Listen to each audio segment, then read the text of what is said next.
பிரபஞ்சத்தின் இருப்பு மாயை அல்ல, அதை நாம் உணரும் விதம்தான் மாயை.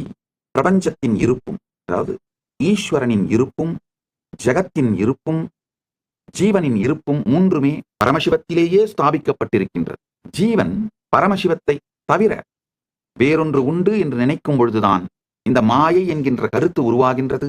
அது ஆன்மாவுக்கா உடலுக்கா, அகண்ட ஆன்மா என்றால் அது எப்பொழுது மாயையில் சிக்குகிறது என்கின்ற இந்த குழப்பங்கள் அனைத்தும் உருவாகுகின்றன. உண்மையில் ஜீவன் சிவத்திடமிருந்து ஜெகத்தை பிரித்து பார்க்கின்ற இந்த மாயை மட்டும்தான் விட வேண்டுமே தவிர இதிலே யாரும் எப்போதும் எதிலுமே சிக்கவில்லை.